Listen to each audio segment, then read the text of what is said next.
My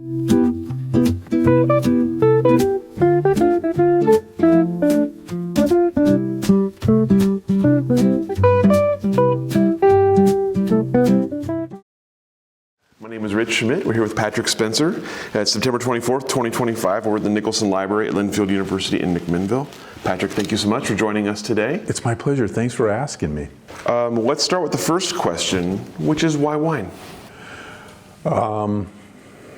That's a good question.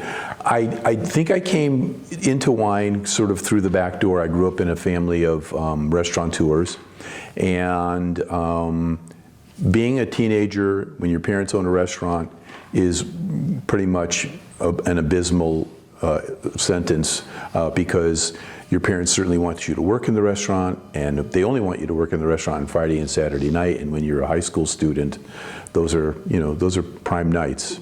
And so the idea of being in the restaurant business was off the table for me forever.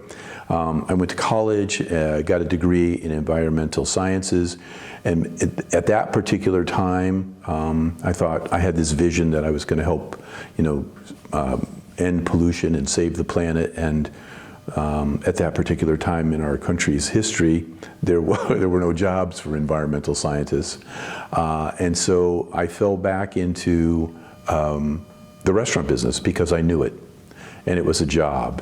And I worked my way through a number of restaurants until I found a French chef who really saw some skill in me. And he said to me, you should really train harder and become a chef and learn everything you can. And I said, no, it's not my dream. And he said, I'll give you 3 reasons why you should become a chef. And I said, okay, tell me. He said, first, you'll always be able to find a job. Second, you'll never go hungry. And women love a man who can cook. and you tell that to a 24-year-old young man, and it's like, I'm in, sign, where do I sign? So, but it wasn't a career that I could sustain. It's a really hard industry. But it was always something that I could fall back into. And of course, while you're in that world, if you're in any kind of decent restaurant, you're going to learn about wine. And I had a really great sommelier who was really interested in helping me learn more about wine.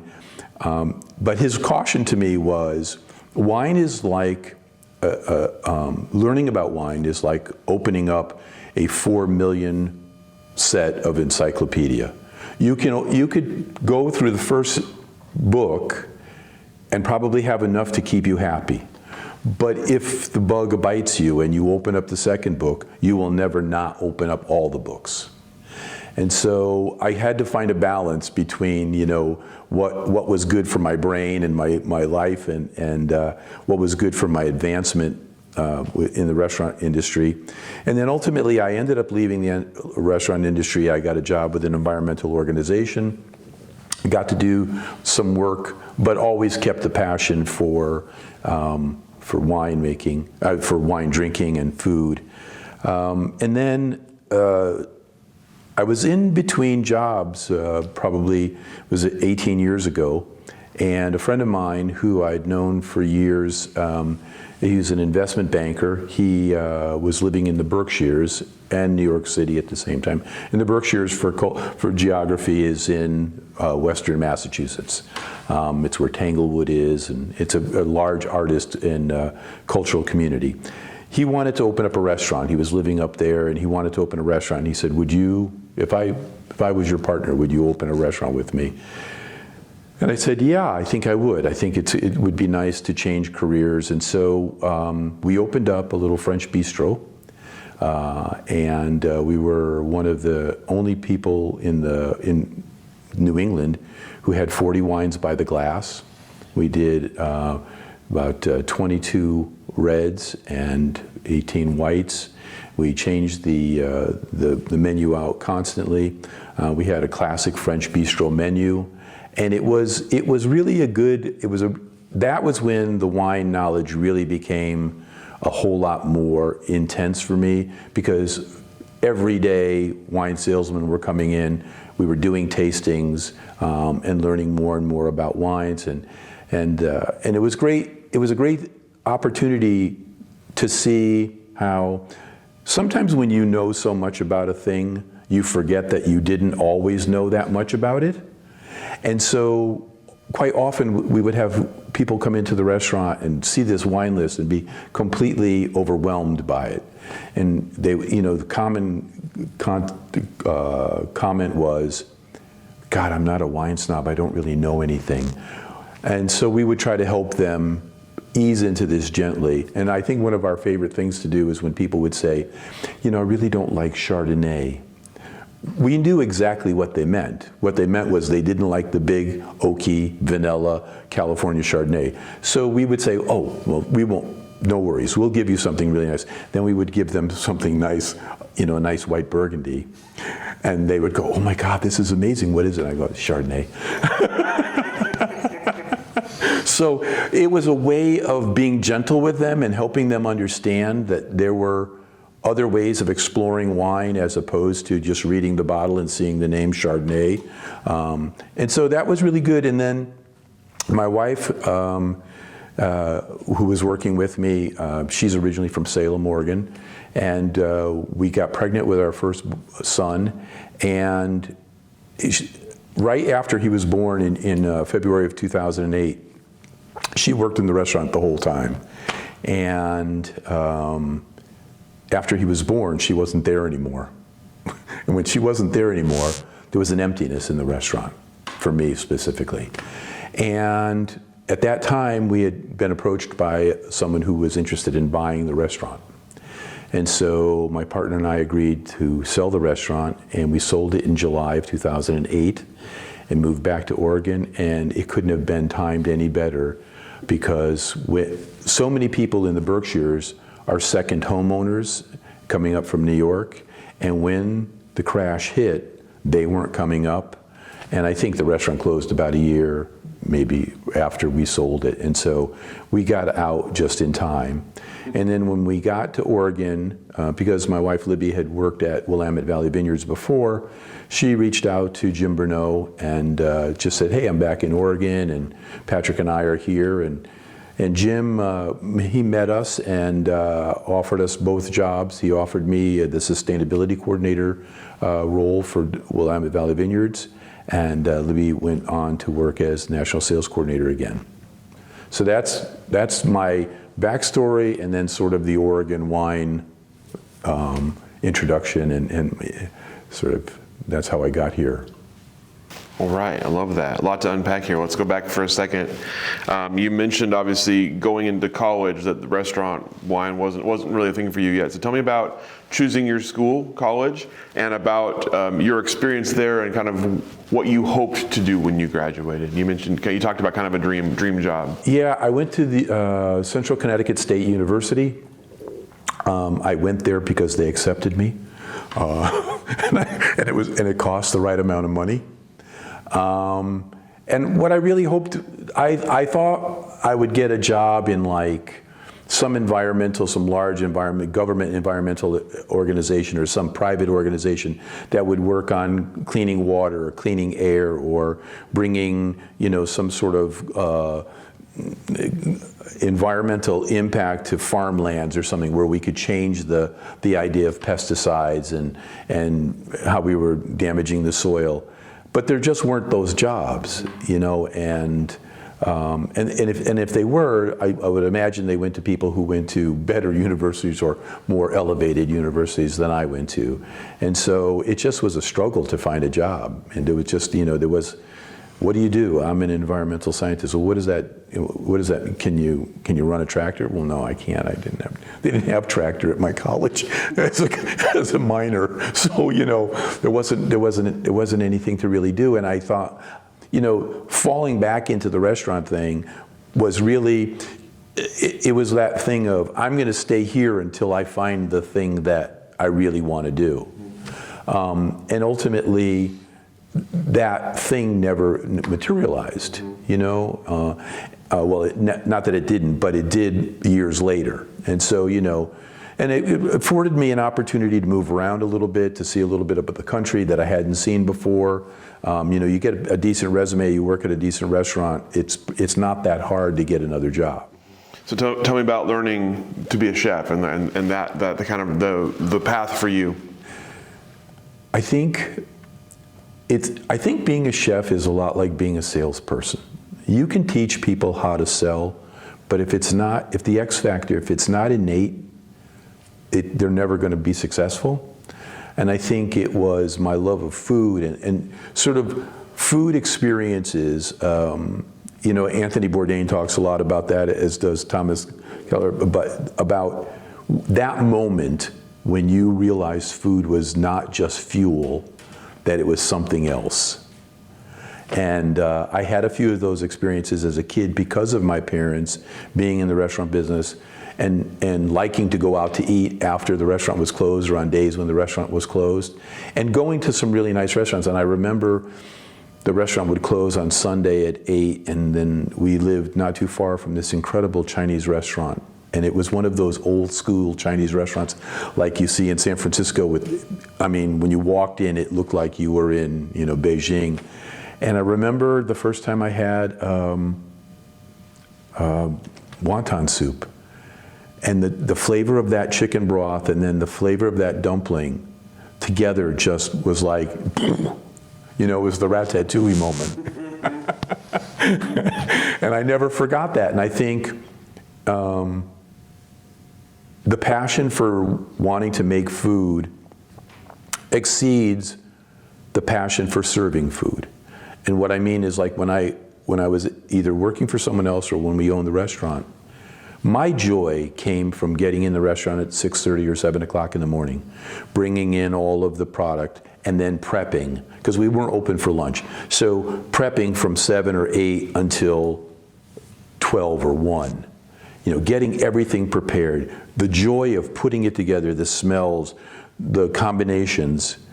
And then it was like, at 5 o'clock when the doors opened, I love the energy of when people are in, but there was a tiny bit of a letdown, like, now people are going to be judging my food, or people are going to think my food should be something that they want that it's not. And this is, you know, this, having been taught by a French chef, it probably, and I'm not French, but when it comes to cooking, I'm French, and so, you know, there were many times when I was probably less than diplomatic when it came to guests being concerned or questioning a choice that I had made food-wise. And I used to come up with this analogy, and I'd say, listen, if you walked into a really beautiful art gallery, there was a young person or an artist of good fame, if you saw a painting that they liked, that they had painted, would you go to the artist and say, listen, I really love that landscape, but if you could just make the sky a little bit bluer, I would buy it. And that's what people don't understand when they ask a chef to change a dish that they have worked and labored over. I mean, I don't mind if somebody says, listen, I can't eat hazelnuts. Okay, I can take those out of the dish. But when you put a dish together, when you put a beautiful confit duck over du pois lentils with carrots and white wine, and somebody says, I would prefer that with the asparagus, or I would prefer it with the whatever it is from another dish, they like that, you have to say no. because in your heart, what you have to believe is that if I put that duck on top of that fennel, it's going to be terrible. And then you're going to walk away and go, I'm dissatisfied. And the one thing you learn in the restaurant business is, if you have a great meal, you'll tell 10 people. If you have a terrible meal, you're going to tell 100. And the other thing that's really critical is, in the restaurant business, you will always know why a guest comes back, but you will never know why a guest doesn't come back. So there's the love and passion about food it's got to be internal. Because I think if you take someone who doesn't like to cook and you put this incredible selection of groceries and meats and cheeses in front of them and ask them to make something, you're going to be sorely disappointed. But if you have someone who loves to cook, you can take them to the refrigerator and say, here's a ton load of leftovers, and they can make something incredible. Because they have a vision of what those colors are and why they work together. Feel free to swear, by the way, if you want. Oh, I just did, apparently. I realize I skipped a question, which is about where you were born and raised, where your parents' restaurant was. I was born and raised in Conneticut. I lived in Hartford for about 50 years, and my parents' restaurant was in a little town called Rockville. And it was a lovely little restaurant. It was a classic American steakhouse, you know, and it was a restaurant from those bygone days that you might see in movies where, you know, they had a beautiful dining room with a big dance floor, and they had a band on Friday and Saturday nights, and every once in a while they'd bring in a comedian. So it was that sort of Vegas on a really small scale in New England, but people loved it, and the food was really good, and it was a you know, as adults, we look back on our childhood sometimes with either selective amnesia or a fondness that we didn't share when we were young. And so now I look back at that time and I go, God, they really did a great job. They worked hard, and they did it. They made it work. So you talked about, obviously, when you get into working in fine dining, and especially in French dining, wine is going to become part of your life. So tell me about the encyclopedia of wine. And how far did you get when you were working under a French chef? How deep down the rabbit hole did you go? I stopped at book 1 because I realized that I don't think you can be a great chef, and there'll probably be people who disagree with me. I don't think you can be a great chef and be passionate about food and broaden yourself so far with the wine world that you can be, like, was it jack of all trades, masters of none kind of a thing, where I needed to know as much as I needed to know. And then when, like in the French restaurant, we didn't stick to only French wines. So we would do themes. We would bring in all Italians for a month or 6 weeks. Then we'd bring in Chilean, or we'd bring in South African wines, or we'd bring in French, whatever. And those tastings in creating the wine list for that period of time, whether it was a month or 3 months, was the real learning experience. I don't really need to know when phylloxera hit France. I've read articles about people who can smell a cork and tell you not only the winery, but the year and the vintage. I mean, and the grape. Like, that's not something I ever aspired to. What I wanted to be able to do was to be able to create a great dish and have wines that paired with it. And that was part of, you know, not only my training, but every single staff member in our restaurant tasted every single glass of wine we sold. And what we would do is, most nights we would have a pre-meal, so I would make dinner for the staff, especially the special for that night, so everybody could know what the ingredients were and how to sell it. But then we would open up a bottle of really nice wine. And I think there's nothing for someone who maybe I might consider myself a professional diner.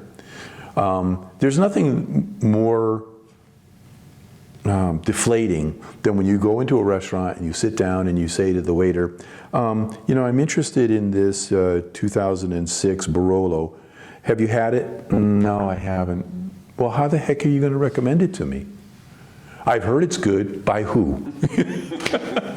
I heard it sucks. Well, we're at 50-50. So we really wanted our staff to be able to say to someone, that's really good, we had it last night, or we opened it tonight, it's got great blah, blah, blah. You know, so that was, you know, there was the learning for me, but then there was the sort of Yoda mentality of bringing it in, but then immediately regurgitating it so that the kids got a sense of what it was. And we knew that waiters this isn't their job, this isn't a career, but we wanted them to be as successful as possible. Our whole goal, our whole idea was, the tables we give you, you have to consider that that's your company. You own that company. Well, you would never let your company down, so don't let those 6 tables down, you know, and know the best you can. So. Before we talk about the restaurant, I'm curious, you mentioned obviously stepping away from the restaurant side of things and heading into environmental science for a little bit. Tell me about that time in your life and what you were working on. Yeah, I was working with the Vermont Department of Agriculture, and it was I would say let's not spend a lot of time on this answer, because that job that was promised was less than less than what was written up in the job description. I just really spent a lot of time just doing paperwork. There was a couple of times when I was out in the field where they were working with, you know, different farm agencies and working with the FAA, Future Farmers of America, yeah, FFA, yeah, FAA, whatever, and so that was disappointing, and it was I think it was at a time also when I thought, when I was reflecting on the time that I spent in college to earn this degree, thinking, what could I have been doing? I should have been backpacking through Europe.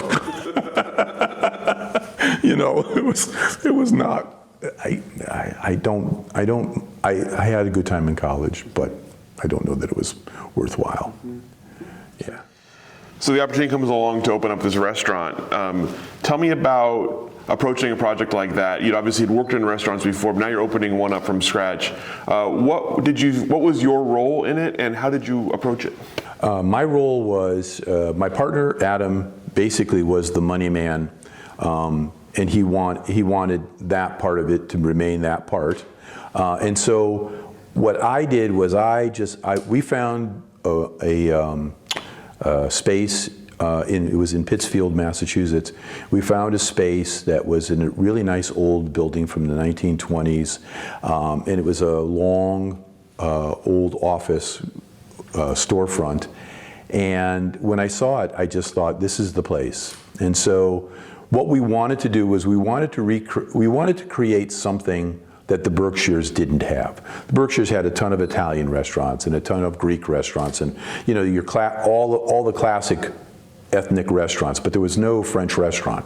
And so I wanted this to be as accurate a representation of a French bistro, a little Parisian French bistro, as I could. And the idea behind it was we never wanted to be anyone's favorite restaurant. We wanted to be everyone's third favorite restaurant. And the reason is your first favorite restaurant, you go to once a year for anniversaries and celebrations. Your second favorite restaurant, you go maybe quarterly. It's a little bit of a splurge and it's nice. Your third favorite restaurant is the place where you feel comfortable, you get a great meal at a great price, and you go a couple times a week maybe. So that's what we wanted. We wanted the locals to feel really comfortable in that space. And so we tried to design it with as much typical French flair as we possibly could. At the time, this was 2005, I wanted desperately to have a zinc bar. And zinc bars were classic in Paris until until World War II. Zinc was actually used because wood was so precious in France due to shipbuilding and everything else that zinc was plentiful, and so they used to pour these zinc bars into molds, and they're absolutely beautiful if you've never seen one. They're absolutely some of the most beautiful artwork. Unfortunately, what happened was during World War II, during the Nazi occupation, the Germans ripped out almost all of the zinc bars out of Paris to melt them down for the war effort. So I wanted a zinc bar, and I found this man who was the last zinc bar builder in Paris. And I sent him emails, and he never responded to my emails. So I called him and I said, Mr. Atieu, this is Patrick Spencer. I really want one of your bars. He goes, I'm not making a bar for an American, no. And he hung up on me. So I thought, oh my God, I can't not do this. So I waited a week and I called him again, and this was in August, and he said to me, this was August 2004. I called him again, and he said, why are you bothering me? And I said, listen, I am sincere. I'm creating a French bistro in a place that has no French food. I really want to embrace and honor your culture, and I need this zinc bar. He said to me, okay, be here on January 5th at 1 o'clock, and he hung up on me. So I said, okay. So I waited a couple months. I bought a ticket to Paris. I knew his address. I got there 15 minutes before time. I looked at the bars. I told him, this is the design I want. I told him, I'll send you the plans. I gave him a deposit. We had an appointment at 1. I think at 1:03 I was out of the room. Like, he was just classic French, like, you know. So, and I don't think he ever really expected me to go through with it, because at the time, his bars were, and again, this is 2005, his bars were $1,000 a foot. And I wanted a 13-foot long bar. But for me, and I got my business partner's approval, for me, this had to be the centerpiece for the restaurant. It had to be the first thing you saw when you walked in the door. It had a beautiful curve on it. And the beauty of a zinc bar is that because of the way zinc is, the metallurgy of zinc, it doesn't get cold to the touch like other metals do.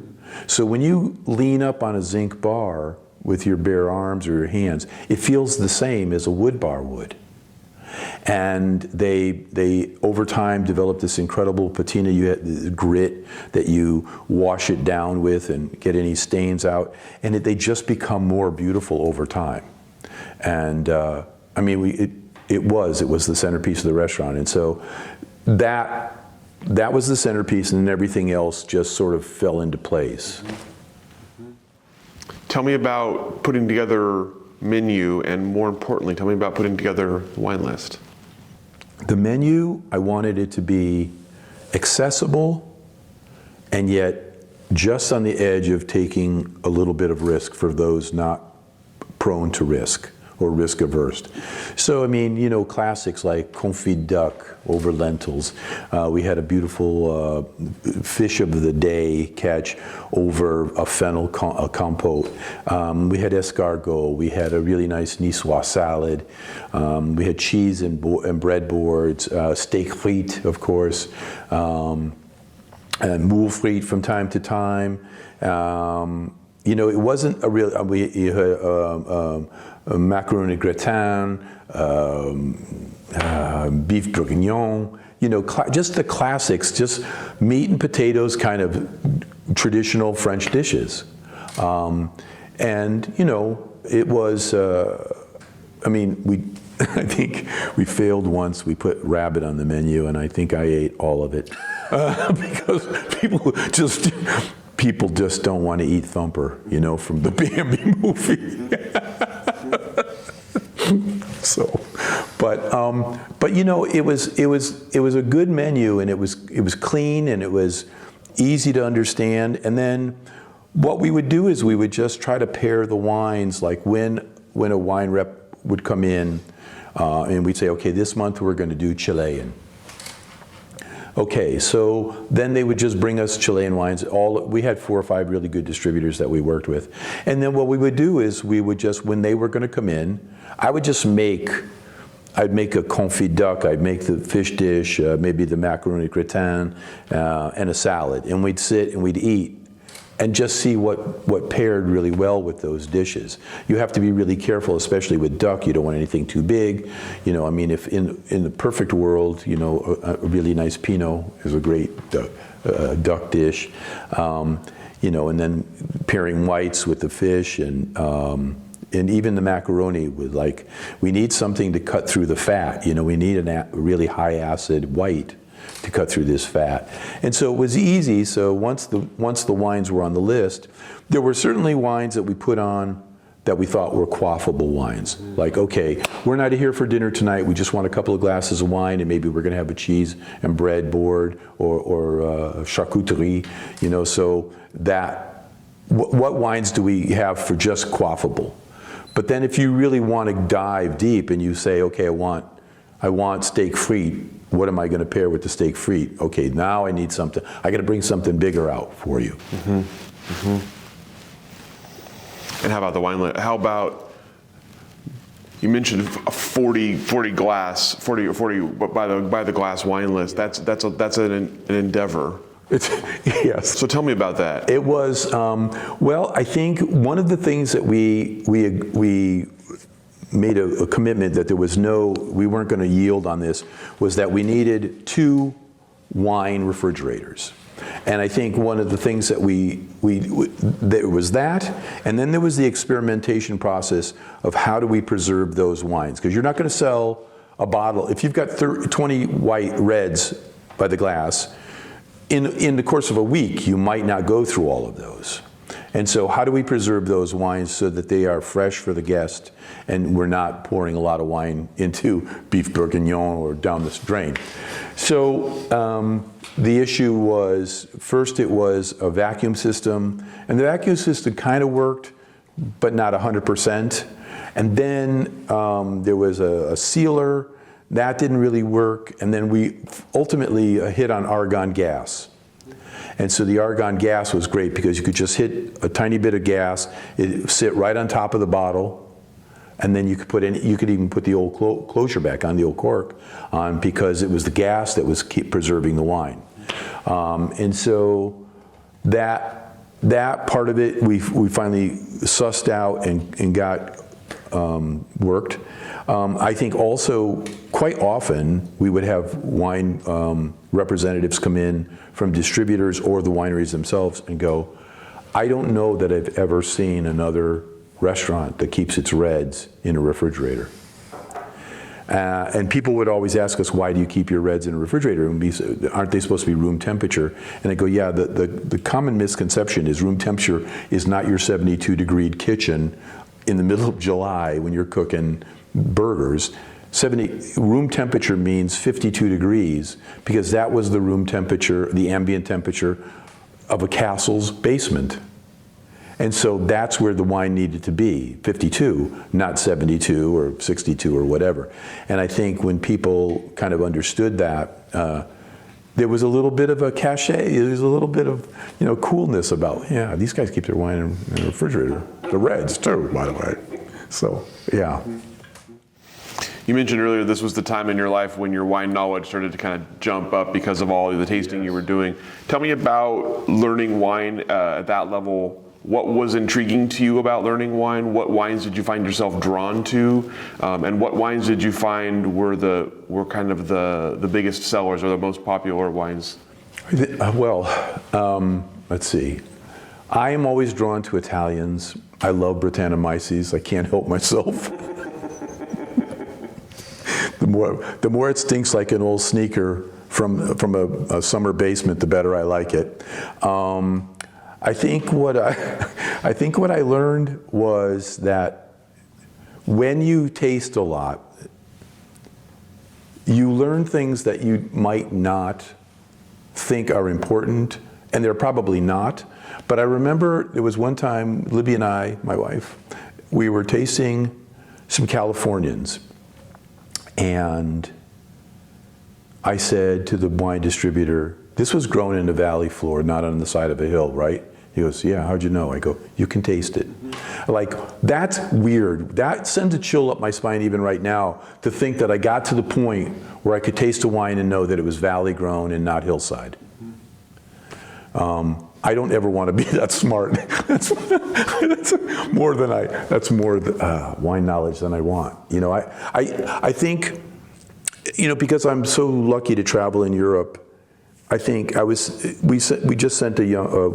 of our friends, their college sophomore son went to Europe for a couple of weeks on his first major European adventure. And he came to me and said, Patrick, what do I do? How do I do this? Blah, blah, blah. And I said, the first thing you do is you never order a bottle of wine. You only order the vino di casa. I don't care if you're in France or Italy or Germany or whatever. No restaurant in those countries is going to serve crap wine in a carafe because it's their culture, it's their livelihood. They don't know that you're coming in. They know that the people who live down the street are coming in. And so the idea of, I know there's a beauty in the elegance of wine, but for me, I think what I see is if I'm at a picnic table with a nice big dish of pasta and somebody serves me a glass of Chianti in a small glass that previously had milk or a plant growing in it, that to me is the beauty of life. That's the beauty of wine. That's the thing I love. And I know Rita would hate me for saying that, and all, you know, everybody, all the wine people who want to elevate it to a certain level. But to me, all the great foods and all the great wines in the world were originally just peasant foods and peasant wines. We've just elevated them. The peasants didn't. We just took them over and elevated them. And so to me, a simple glass of wine is more enjoyable than knowing that it was valley grown or hill grown, or, you know, these are, you know, 277 clone from Dijon or wherever. To me, that's the minutia that I know people love that, and I respect them for it, but to me, that doesn't, for me, it doesn't enhance the flavor. Like, it's like going to a concert. Like, do you want to know if the bass player is playing strings that are 45 to 105 gauge? Does that really make a difference? I don't think so. So prior to coming to Oregon in 2008, what was your knowledge of, impression of the Oregon wine industry? I virtually had no big impression of it because Oregon's wines hadn't really hit the East Coast at that time. We were all still drinking European wines and Californians, you know. I think it wasn't until we opened the restaurant that Libby and I wanted to have some Oregon Pinots on the list.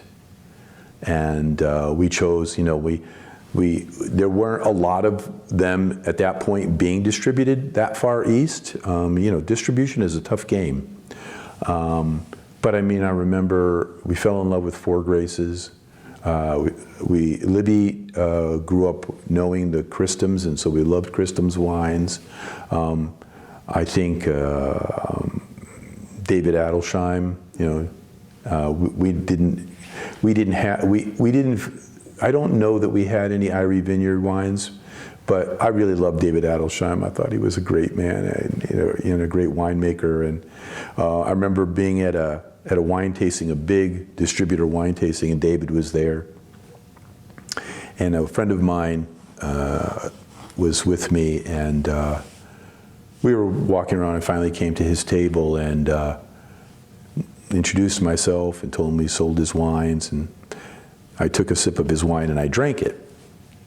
And my friend looked at me and he said, "I thought you were supposed to spit at wine tasting." And I go, "You don't spit at Adelsheim wine."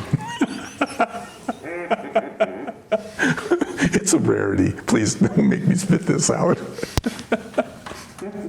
So yeah, it wasn't a big knowledge. I mean, I didn't understand the whole history of how all the people came and what they started here.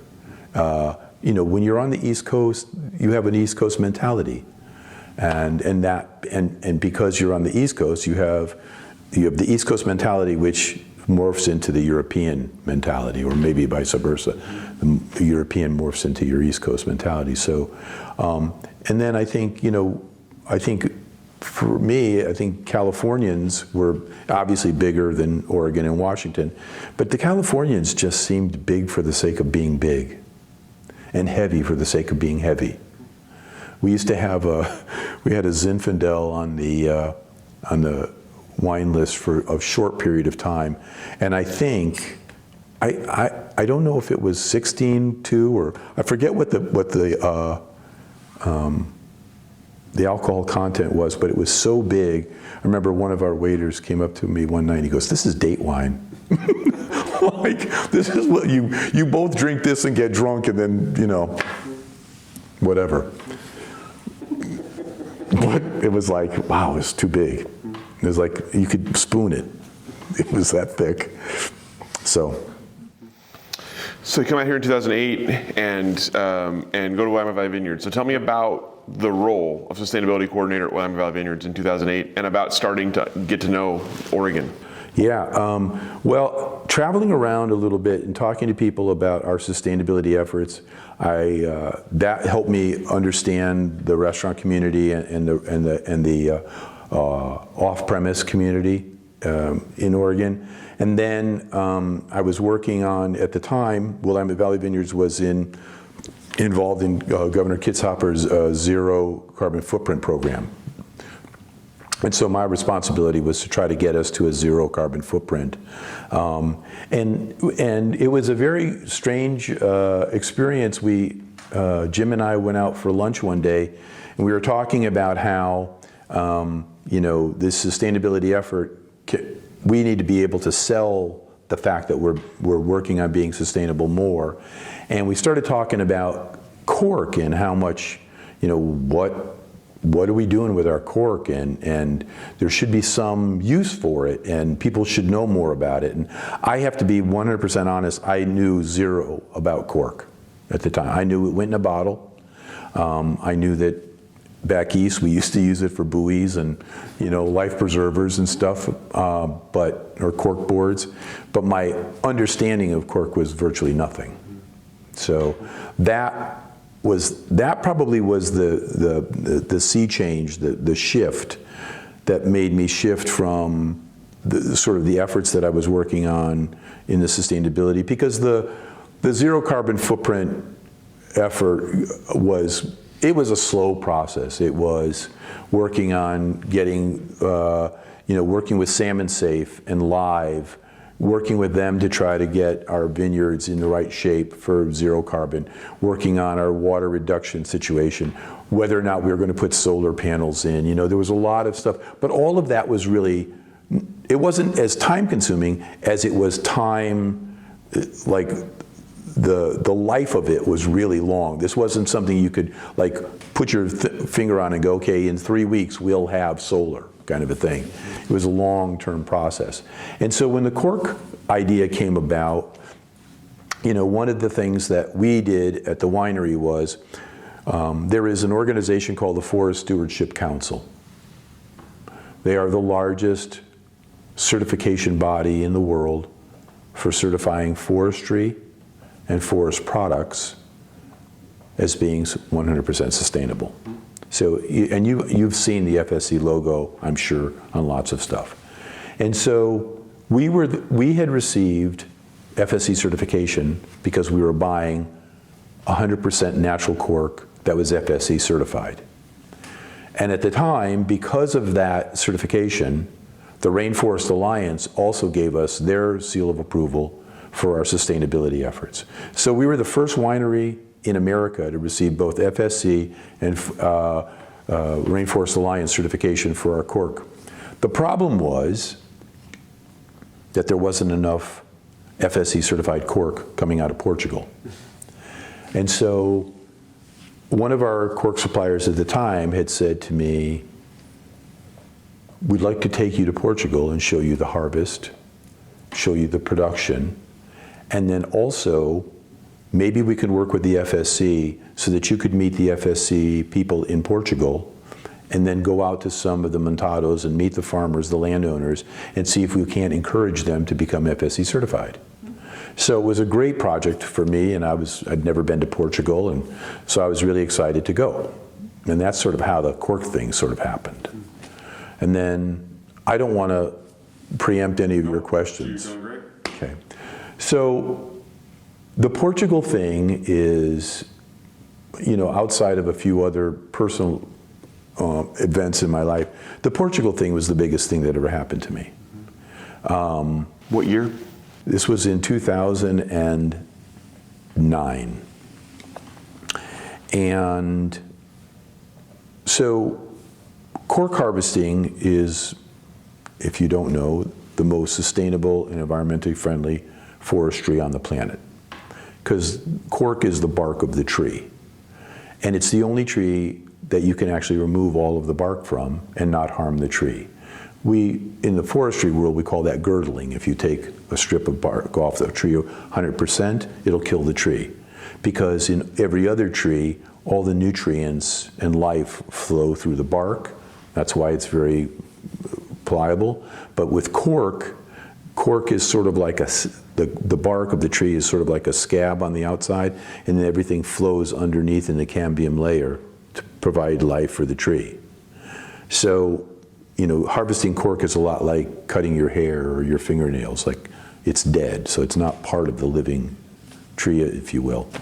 So I went to Portugal, and they took me out into the forest, and I watched these men use these medieval axes and chop into the tree. And what I was being told at the time was, it takes a really long time to apprentice to learn how to cut into the bark so that you don't cut into the cambium layer, because then you would kill the tree.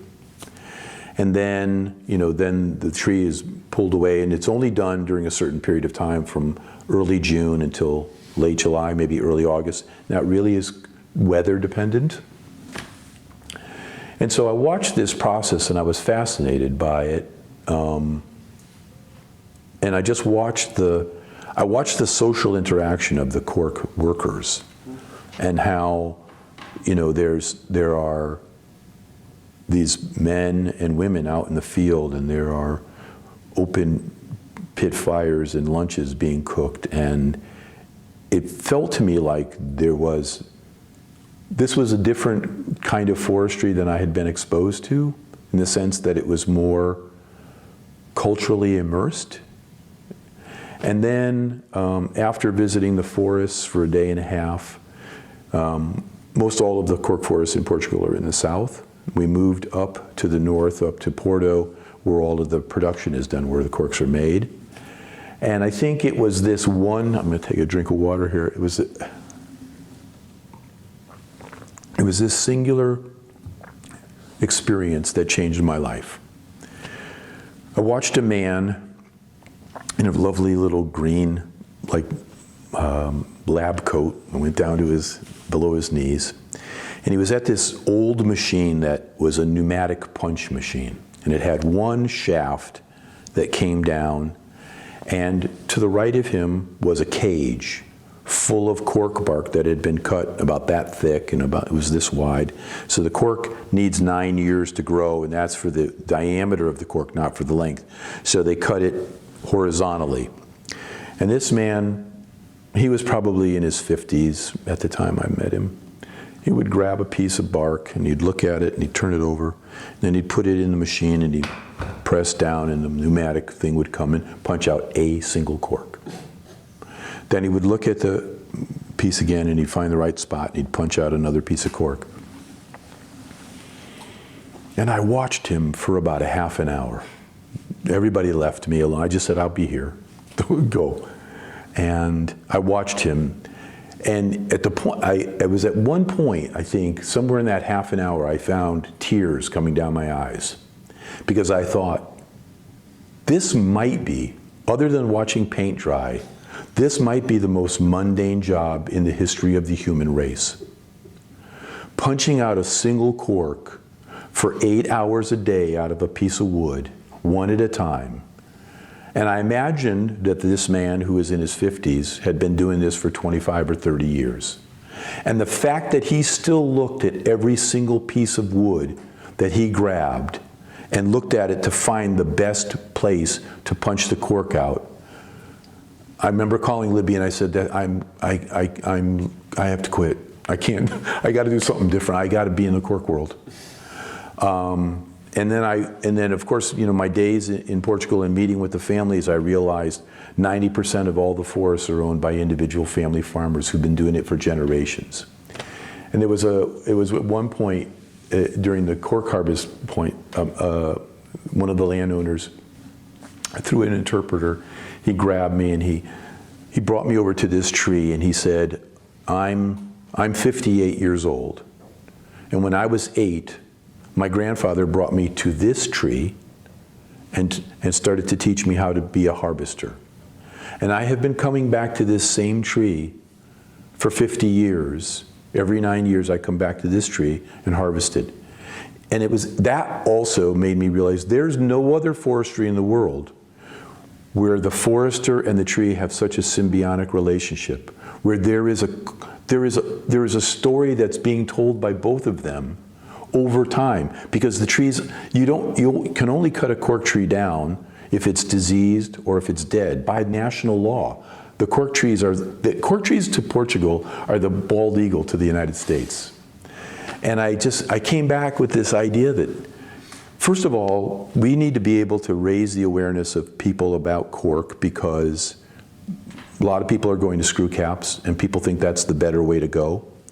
And also, we need to tell the story of the Portuguese people, because cork is a major part of the quilt under which they sleep.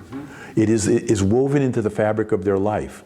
There are festivals around cork. There's like in a small town where the forests are, every dollar or every euro that comes into any shop came from cork. It isn't like you can separate the Portuguese people from cork. And so it was at that point I came back and I said to Jim, we need to do something to raise awareness. And yes, I know you want to sell wine.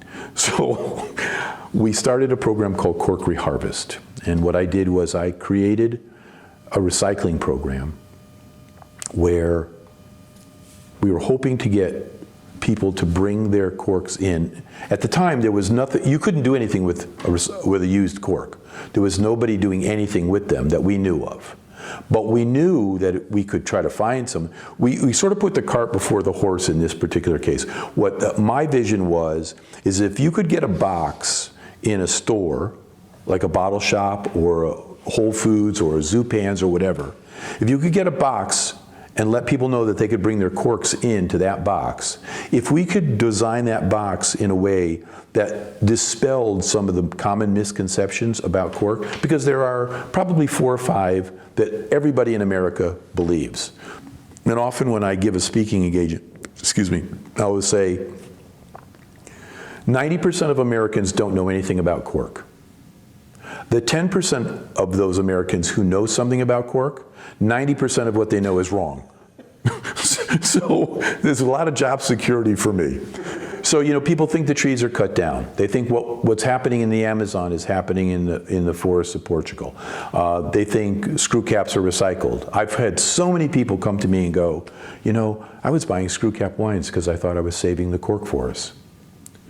They hear these astronomical numbers about TCA, which are absolutely false. Nothing's ever been quantifiably proven about the numbers 5 and 10%. It's never been.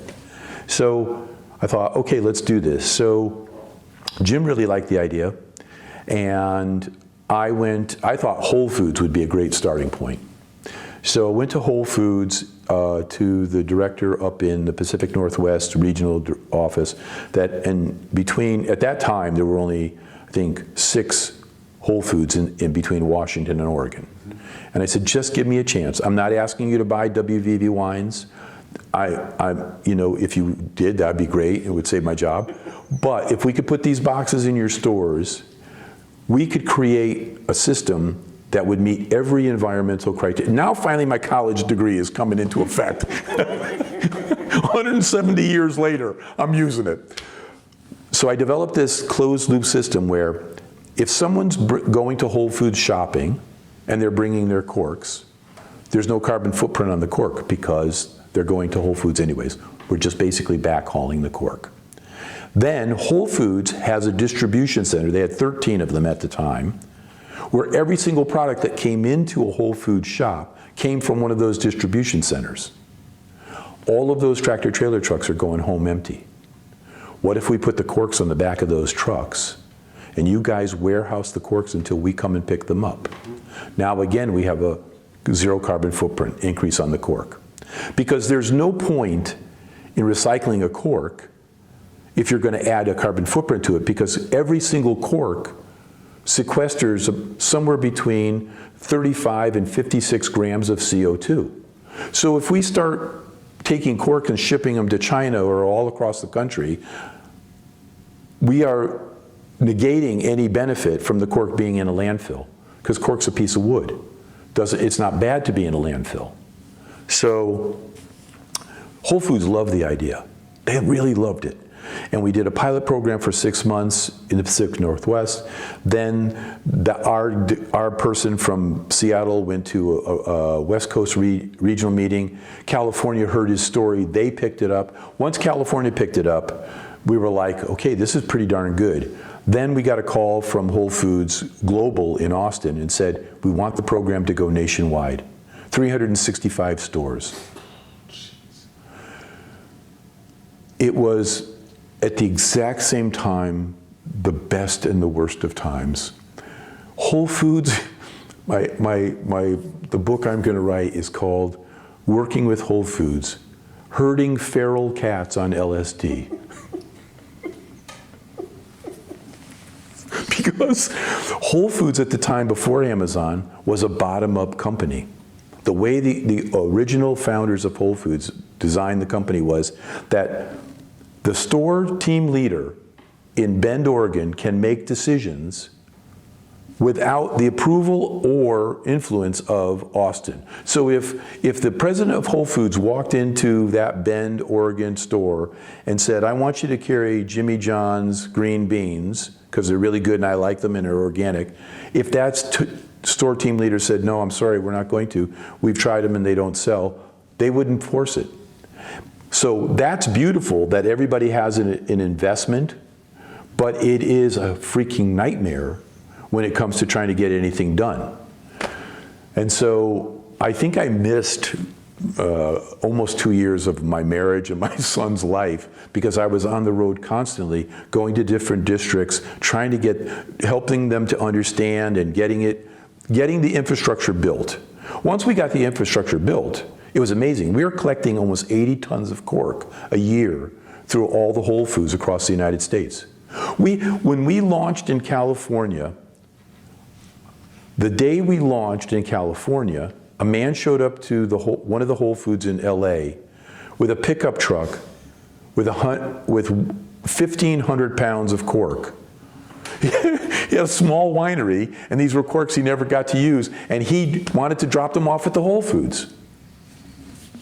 But the good side of it was, on the day that Whole Foods launched the program globally, it was after we got the stores set up. Once they made the announcement globally, that one particular page on Whole Foods' website, in that first 30 days, got 4 million individual hits. It was massive. And it changed everything about my life and the way I was working with cork. And then all of a sudden it hit a roadblock. The corporate called me and said, hey, Patrick, we love the cork reharvest program. What we don't like, and what we've heard from some of our team leaders, is you work for Willamette Valley Vineyards. There's a feeling of quid pro quo here. I said, I completely understand that, but I don't want to lose this program. And so I went to Jim and I told him that, and he said, what do you think? And I said, I think we need to make the cork reharvest program a nonprofit. We need to so we created the Cork Forest Conservation Alliance. I applied for the IRS 501c3, and we were granted. At that point, we're now 1.5 years, 2 years into the program. Jim called me up and said, hey, let's have lunch today. And I said, okay. So we went out for lunch. And we were having a lovely lunch, and he goes, Patrick, yeah, we have a small problem here. And I go, what is it, Jim? He goes, well, you have created one of the most beautiful things on the planet. You have created such an amazing organization, but you're not working for me anymore. You're working for the Cork Forest Conservation Alliance, and I can't pay you to run a nonprofit. So you either have to leave the nonprofit and come back to work for me, or you have to leave. And I go, it doesn't sound like you're giving me much of an option, Jim. And so I left, I resigned. That was hard because the nonprofit wasn't generating any funds at the time. But it gave me more time to run the nonprofit and to expand what the scope of it was, because I could see that the cork recycling program was going to reach a plateau, and we might start to lose stuff as time went on. Now we're talking 2010, 2011, and so we started working on forest conservation projects where there's a lot of eucalyptus planted in the cork forests of Portugal and in Spain. And eucalyptus is a good money crop, but it's not an indigenous species to either of those two countries. And eucalyptus is, it's sort of like the cockroach of trees. It drinks a lot of water. It only grows in really arid climates, so it really depletes the water table. Because of the oils of eucalyptus, if a eucalyptus tree starts on fire, what happens is, let's say it starts down from a grass fire, it starts at the base, the oil within the tree starts to heat up as the fire intensifies and burns the outer coat, which, eucalyptus is used primarily for pulp and paper. And so what happens is, it's a fast burning tree, but what happens is as the oils start to heat up, the pressure makes the oils run up the tree, and then once they hit the top of the tree, they explode out. And so what you have is basically eucalyptus napalm infiltrating burning the rest of the forest. So the EU was really interested in, when cork was not growing as fast as it was, farmers were interested in a cash crop. Eucalyptus could be grown in the Montado and in the same areas as cork, and so they went in. But it's a touchy subject in Portugal, eucalyptus, because a lot of people, they've saved their livelihoods because the cork industry lost about 40% of its business in the 90s. But it's also, every year you hear about a forest fire in Portugal. There was one 2 years ago where the fire just swept so fast, people were burned in their cars on the road just because the fire sweeps so fast because of the eucalyptus. So, and that's the beauty of cork, on the other hand, is that cork doesn't burn until it gets to be 2,000 degrees. And one of the most beautiful facts about cork is, for 30 years, the space shuttle, the world's most technologically advanced vehicle, flew its missions with its fuel tanks encased in natural cork, because the cork would not burn on takeoff or on re-entry at the high temperatures, and keep the fuel tanks from exploding. So it's amazing. It's an amazing product. And so, that was a transition I don't know that I was ready for, but I embraced completely. My wife said to me, "I'm going to give you 3 years, and then you got to get a real job." But I kept renewing the contract, and she kept extending the 3-year program, which was great for me. But then what happened was, when COVID hit, that's when the proverbial feces hit the fan, because Whole Foods shut down every single one of their recycling programs across the country. And now we didn't have a program anymore. Fortunately, in that time, prior to that time, we had found a couple of people who were buying the cork from us, and that was helping to support me and the organization. But then when Whole Foods shut it down and we had the supply stream went away, so did our customers. And then, so then 3 years ago, I thought, you know what, I'm 70, and I've been working since I was 14. I think maybe it's time. What do you think? Could I take a break here? I think they call it retirement. So I thought, okay, I could do this. I could retire. I'm an avid bicyclist. I love being in Europe on my bicycle. I'm a long distance traveler. I love the world at 10 miles an hour. And so I thought, okay, I can do this. And then when I announced my retirement, there was an organization in California called the Cork Quality Council.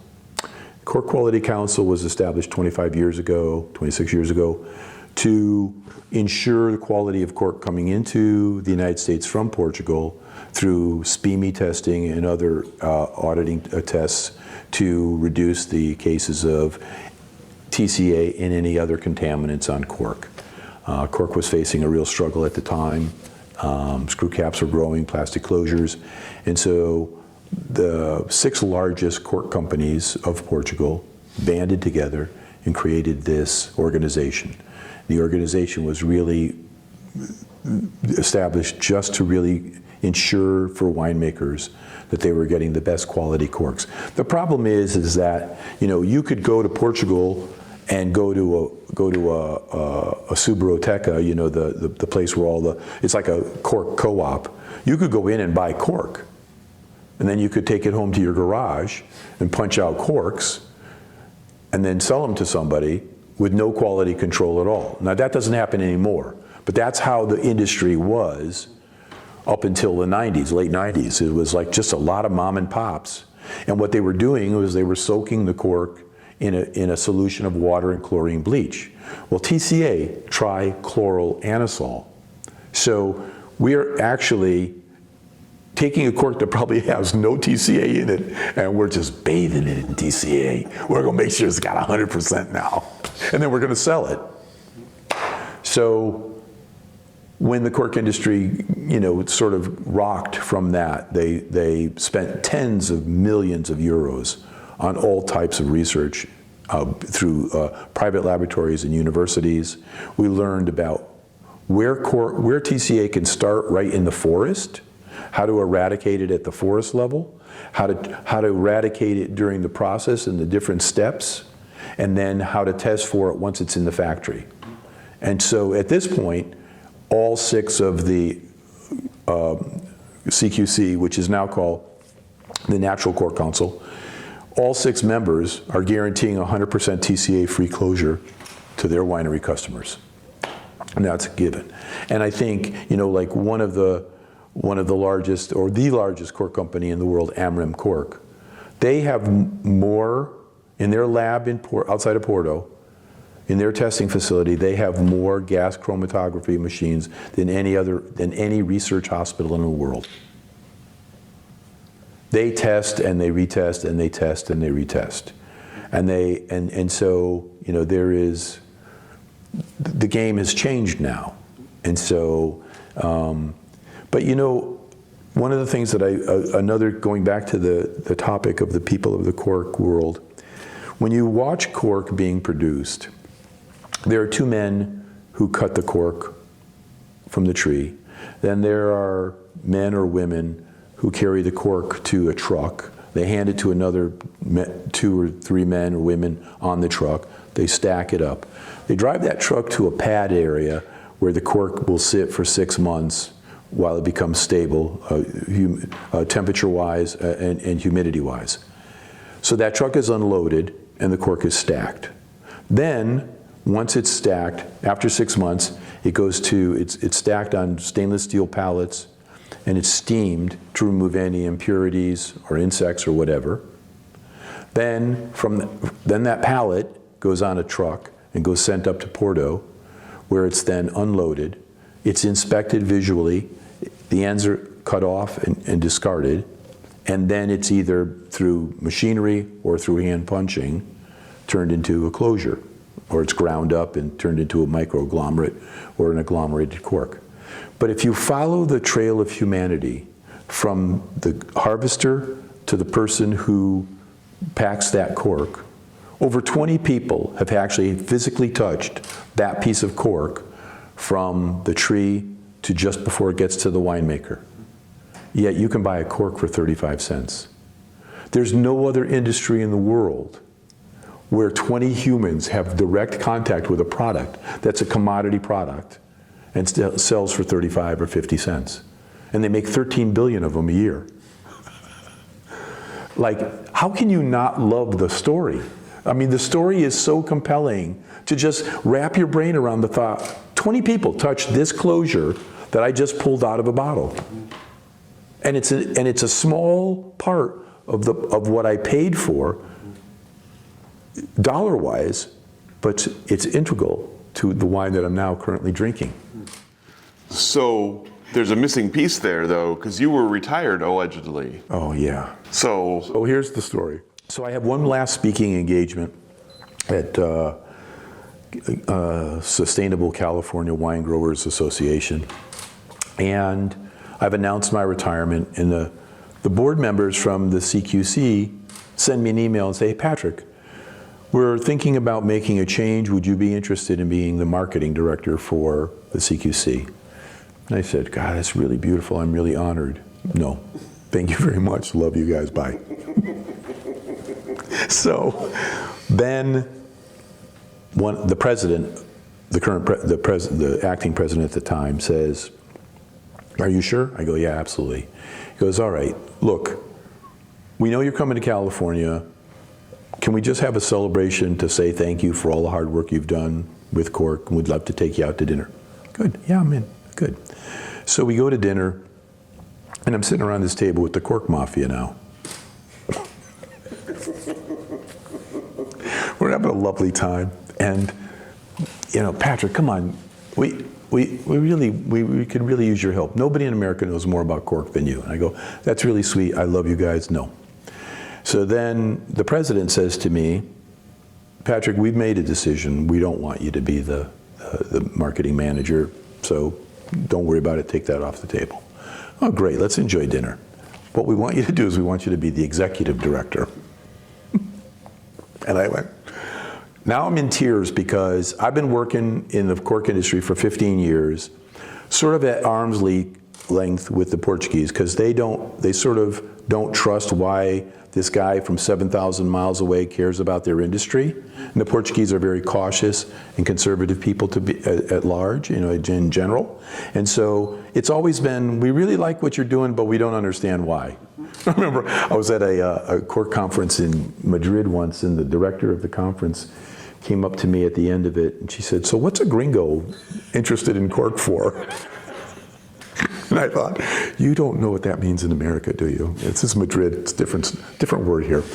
Anyway, so I said, okay, thank you very much. I'm shocked and overwhelmed. Thank you. So this is the nicest professional offer I've ever been given in my life, to know that you guys want me.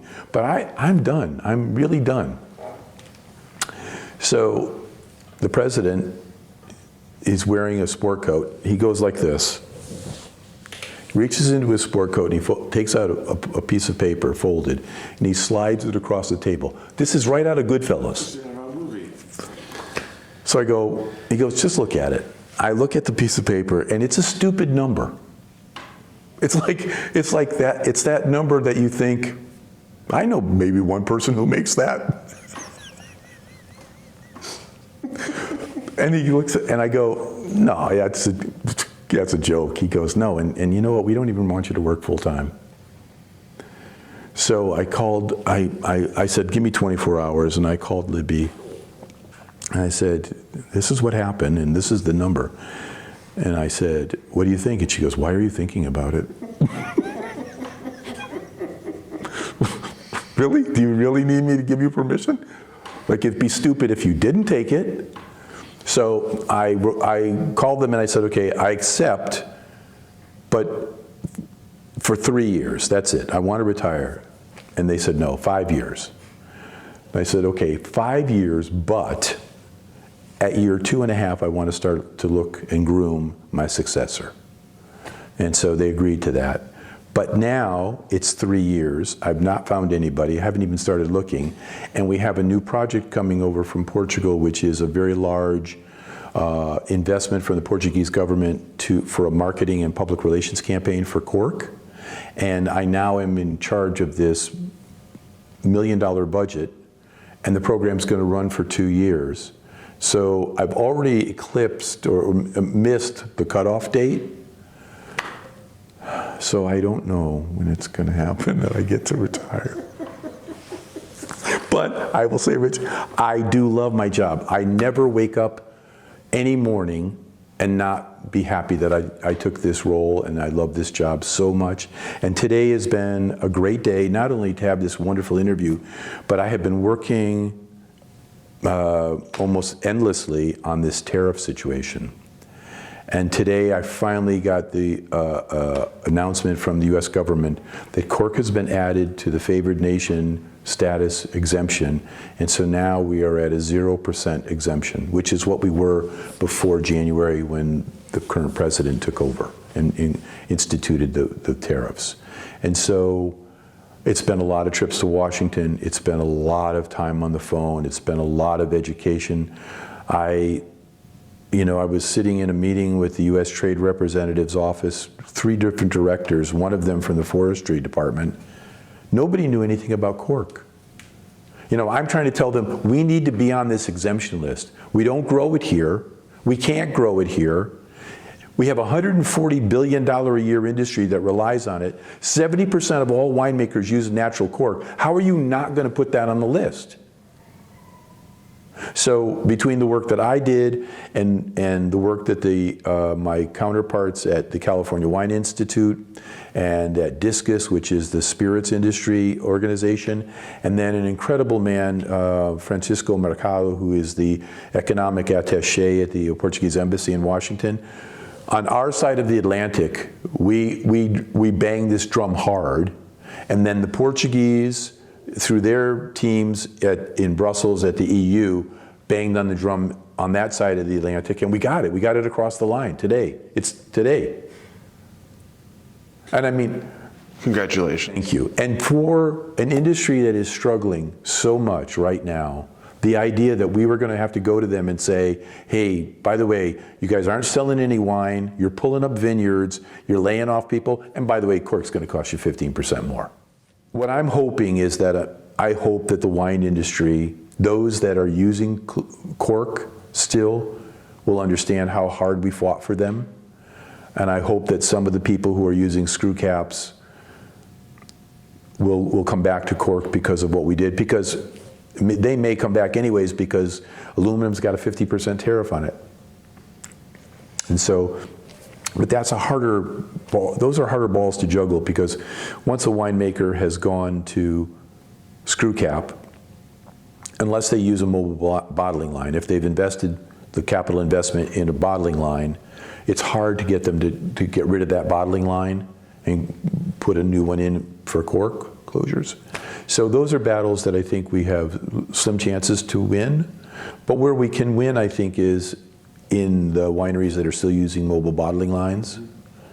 And hopefully we will see some of the people who are talking the talk of sustainability ultimately walk the walk of sustainability. Because it's easy to use that word, because it doesn't cost you anything and it doesn't mean anything. There's no copyright on it. I can't believe we managed to time this interview for today, of all days. Yeah, I know. Brilliant, right? Well, it's funny. My youngest, he said to me last night, he goes, Dad, I've been watching a lot of TikTok, and there's some minister in Africa who's saying the world is going to end today. And I go, well, Jesus, I hope not. And then it's funny, because I live in Salem, and I was driving down the road, and there was a man carrying a full-size cross with a wheel on the back of it, shouting, the end of the world, Jesus is coming. So I'm thinking, and Penn says people are selling their houses and taking all their money out of the bank and doing and I'm going, what's going to happen tomorrow? The 25th, when we wake up and nobody came. Maybe the bill collector came, or the new people that bought your house are moving in. Anyway, I don't want to wax religious here. No, it is interesting to interview someone on the day of the rapture. So I guess for all that, you better edit this and get it to me quick by 11:59 if you can. So, just tell me about the role, your current job role. It sounds like a mixture of sort of marketing and lobbying work. Is that about how it? Yeah, I try to advance the educational aspect of of cork, both to the winemaking industry and to the consumers, because the consumers have been fed lies for 25, 30 years, and unfortunately, the idea of those misconceptions have become so ingrained that they're like vampires and unicorns, and fairies. People believe in them. And so that's really the hard part is how do we advance the concept of making people understand that buying a screw cap wine is not healthy for the planet. And I work on a lot of different programs. We rebuilt the website. We changed the name of the organization from the Cork Quality Council to the Natural Cork Council, primarily due to the fact that I feel 100% convinced that the cork industry has conquered the quality issue with the TCA issue. So quality for me can imply either good quality or bad quality. So we take the name quality out of the organization. We changed from a 501(c), which was a business industry nonprofit, to a 501(c)(3). So now we're a social nonprofit. We're doing work with reforestation and planting situations in the Cork Forest. We're doing lots of education, both on the winemaker and the consumer side. And then, yes, lobbying. We're just trying to, my goal is to try to keep these 6 board members invested. And if they don't, then it's okay. But my goal is to keep them invested in understanding that this organization has a purpose and a function. And that if we can stick together as a team and move it forward, we can actually reverse this trend. And I always say, Cork has such an incredible story to tell, but from an environmental aspect, if you're a consumer, and I can say to you, look, every time you buy a bottle of wine that has a natural closure in it, you are making a concerted effort to help save one of the world's most important forest regions. The Cork forests absorb 20 million tons of CO2 each year. They are last firewall against desertification in one of the most arid and inhospitable forest regions in the world. They provide over 100,000 jobs. They are the livelihoods of so many people. And from an environmental and a social and an economic impact, when you buy a bottle of wine that has a natural closure in it, it's actually making a contribution to conservation. And the beautiful thing about Americans is, or maybe it's the ugly thing about Americans, we love instant gratification.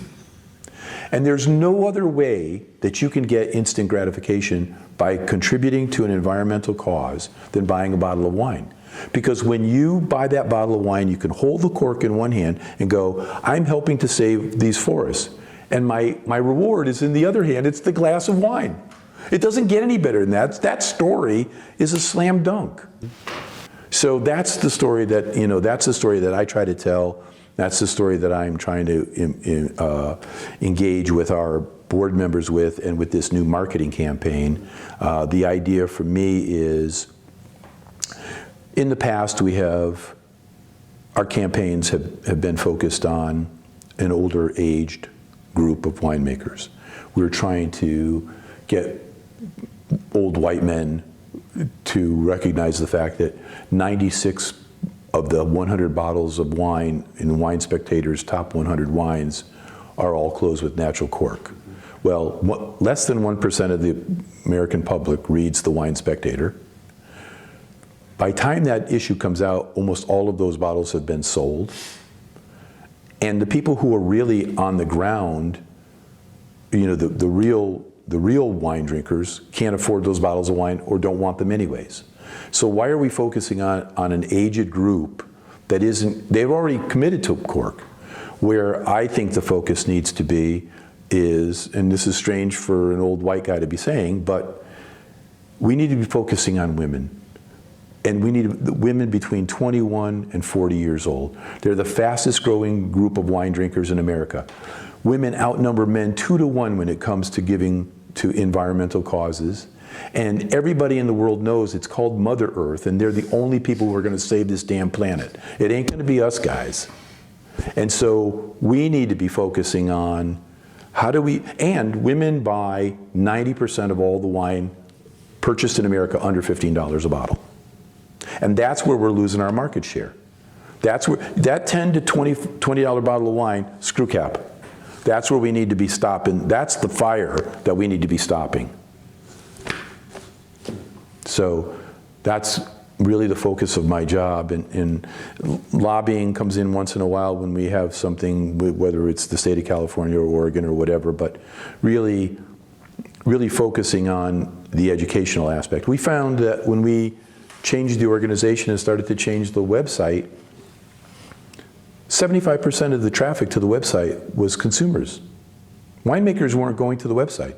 And the buttons that they were clicking on were, where is cork grown? Are the trees cut down? Can I recycle corks? Is it sustainable? That was an eye-opener for the board. You know, I'm like, guys, you're putting your eggs in the wrong basket. So that's what I do. What comes next for you? What else is there that you need to accomplish? I'd like to see my job go away. I'd like to see them not need me anymore. I'd like to see a significant growth in cork sales and the consumer understanding that they have the choice.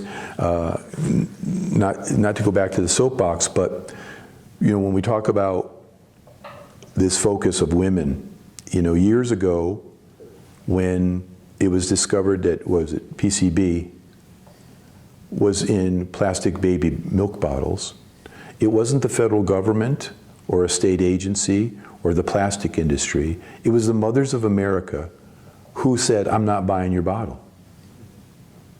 You're not killing my baby. You're not giving my baby cancer. And now every single plastic baby bottle sold in America has PCB free. And that was the women of America, not a government agency. That's what we need to, and again, please don't hear that I'm likening cancer in babies to cork, but that's the kind of movement that we really need. We need that movement. We need enough people to call up the winemakers of America and go, no, I don't want screw caps. Do you know what bauxite mining does to the planet? You know what? I'll live with bringing a corkscrew to my next picnic. I don't want you to kill the planet.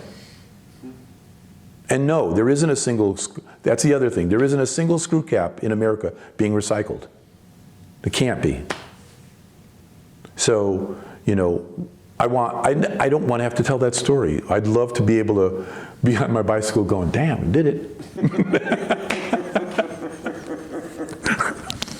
See you guys? Yeah, that's kind of what's next. I mean, I think it's a hard, I mean, we as the cork industry, we have allowed those misconceptions to be reinforced. And that part of it is the issue of the reticence of the cork industry to really attack the problem. That's not their makeup. There's a real reticence, it's almost like it's a slow, you know, hare and tortoise kind of thing. But they allowed it to happen, and that misinformation has been reinforced over 30 years. And this is that Pavlov's dog thing, like, yeah, you can get them to salivate with a bone, but it took 10 times longer to unsalivate.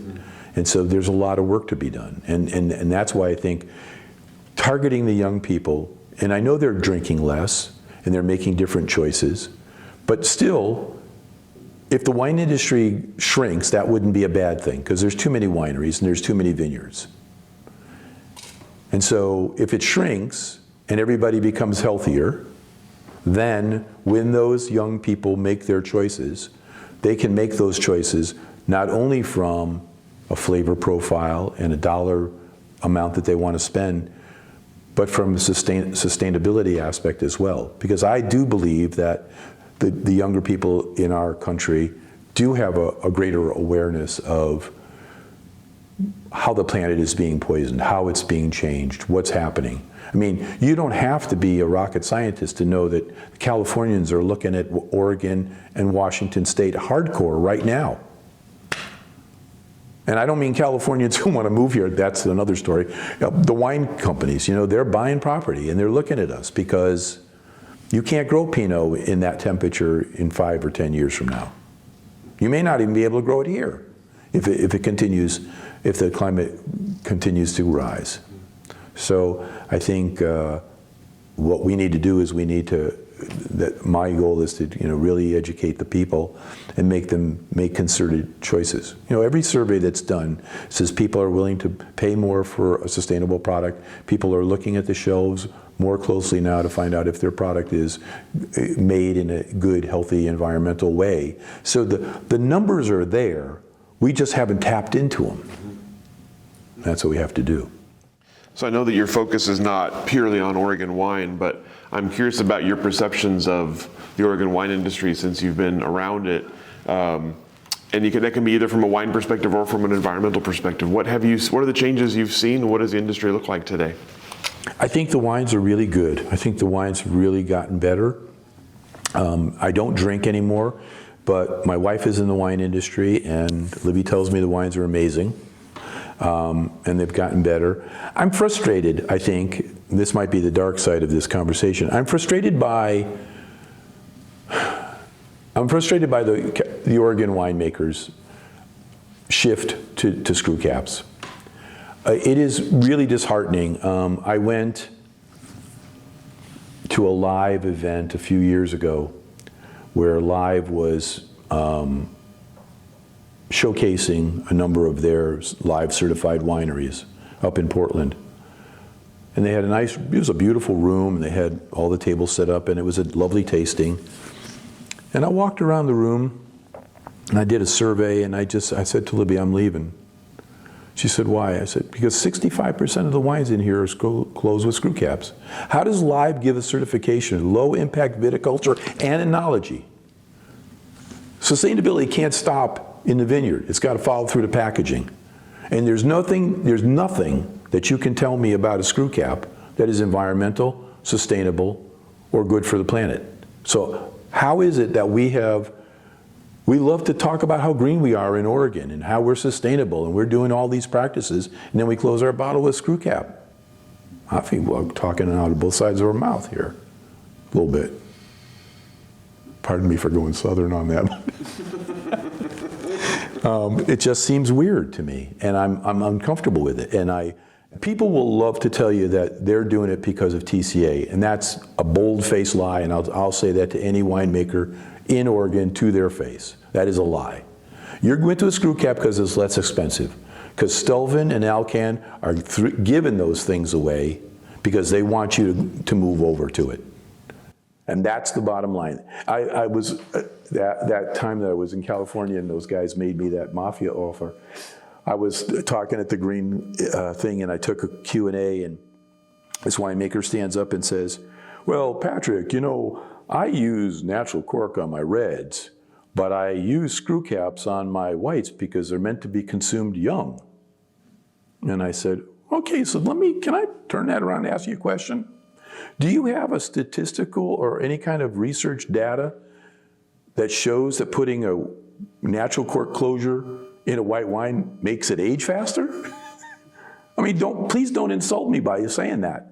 You putting a screw cap on your white is an economical decision, not a question of it being consumed young, because you can put a cork in a bottle at 2 o'clock and drink it at 2:15. Cork will still come out and the wine will taste great. So, I've had so many run-ins with winemakers, and it's funny because Libby is in the industry of selling products to winemakers. I'm often not invited to things because she knows what's going to happen. You can't ask a dog not to bark.